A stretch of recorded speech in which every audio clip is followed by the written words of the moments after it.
Welcome one and all. 7 Sunday Morning Hot Takes 20th episode is a SummerSlam halftime extravaganza. I've got night 1 results, my reactions, and even more meaningless predictions for night 2. So what are we waiting for? I'm the dispatcher, and if you thought I had any special insight, I'm really sorry I gave you that impression. Hot take number 1. I'm a fool. I'm a mark. I'm a supermark in a supermarket. I thought Rollins' injury was legit.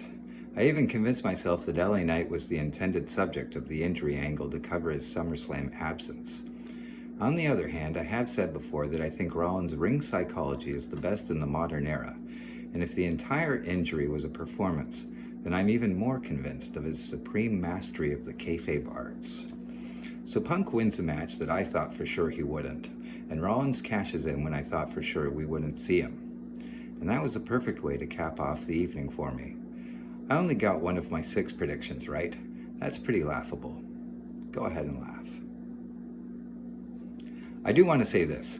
The Wrestling Observer reported that Gunther is dealing with a nose issue that may require time off. The report was repeated in Sports Illustrated. Now, you should always take anything reported in the Observer with a grain of salt, but when Gunther emerged from under the table covered in blood and Cole mentioned his nose, I thought, oh no, this one is true. Hot take number 2. I feel a bit humbled after last night, as I mentioned. I got 5 out of 6 wrong. One thing I didn't see coming was Dipstick pinning the Jelly Roll guy. It makes me sad to say this, but I do believe in credit where it's due, and Dipstick has been one of the best performers over the last 4 or 5 weeks. But I think the perception is skewed by others being held back and sandbagged when capable of doing much more. Like Sammy and Cross, another match I got wrong. This also makes me sad to say, but I think that might mean the end of Cross in WWE. No redemption for Karrion, unfortunately, as Sammy at the end of the match waved his arms at Cross and said, "We're done." It was a weird night last night in some ways. The only match that earned 4 stars from me was Gunther Punk, but it was mired by leaked information half spoiling the surprises.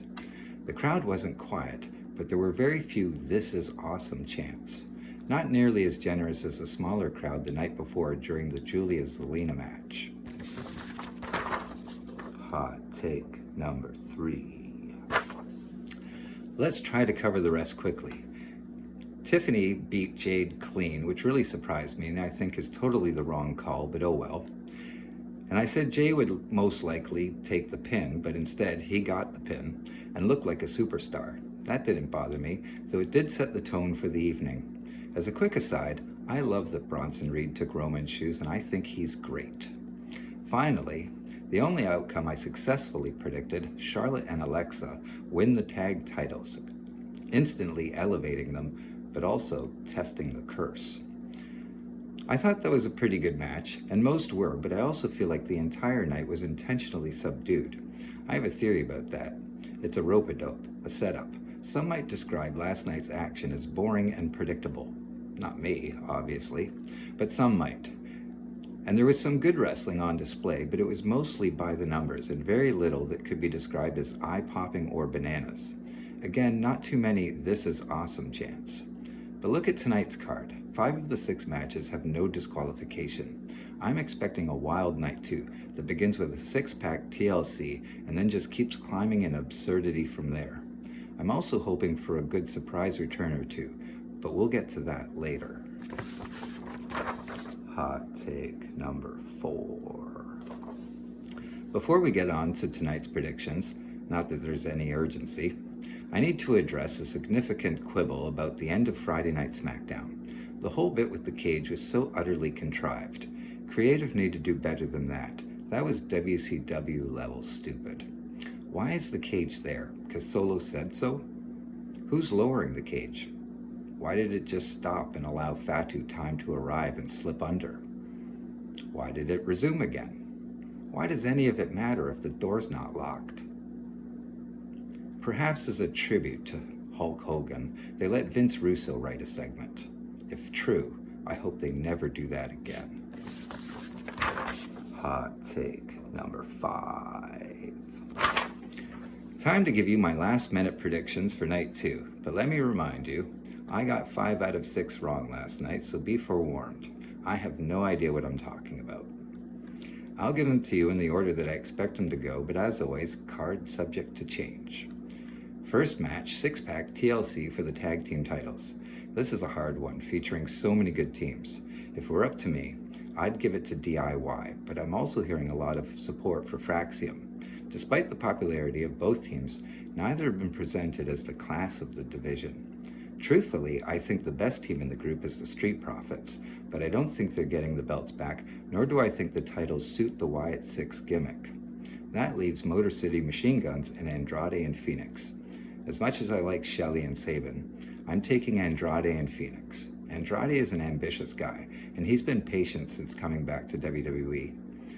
He can also really wrestle, and I think he wants gold, and this is probably how he gets it. But what do I know? Hot take number 6.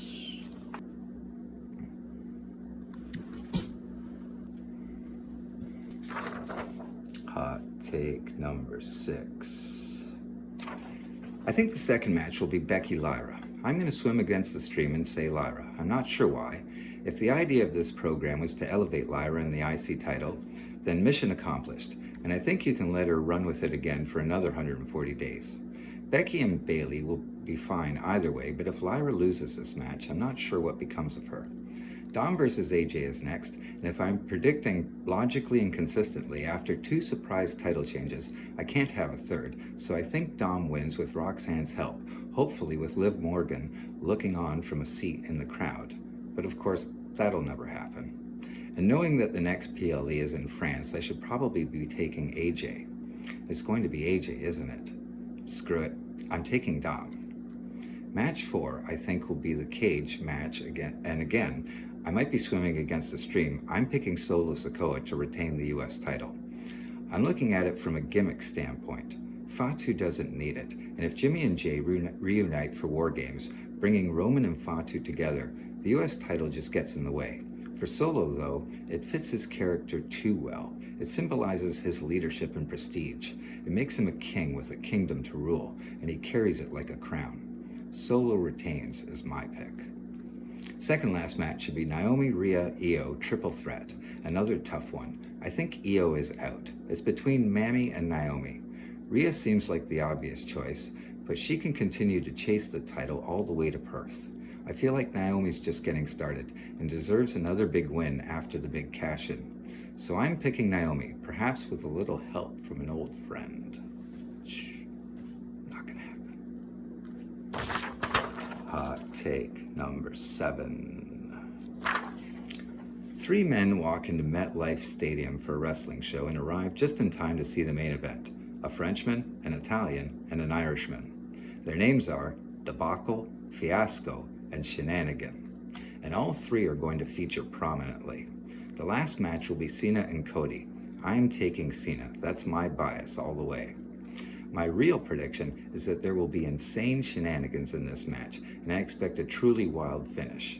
The list of names that might show up to interfere in the outcome is long and confusing. Let's play a fun game, and I'll throw out a bunch of names and you can decide which ones are serious guesses and which ones are insincere. Travis Scott, The Rock, Goldberg, Ron Killings, Charles Robinson, LA Knight, Isho Speed, Brock Lesnar, Rikishi, Omos, all the way from Belgium, that poor kid, Nick Nemeth, The Undertaker, The Nexus, Jon Stewart. One of those 15 names will interfere in the main event tonight, maybe 2. Probably not 3, but maybe. Who knows? My backup prediction, the only way Cody walks out with the title is as a heel. But now that I've said it, there's no way. But since I've just said that, maybe. Thanks for being here. I'm kind of proud of reaching the 20 episode milestone and growing this channel, but I'm humbled by how much I get wrong. That's part of the fun though, trying to figure it out, and to WWE's credit, they keep me guessing and keep me on my toes. It's easy to overthink things sometimes, but it's also easy to be a complete dope. Either way, I'm the dispatcher, you're on the top turnbuckle, and every day is a sunset flip.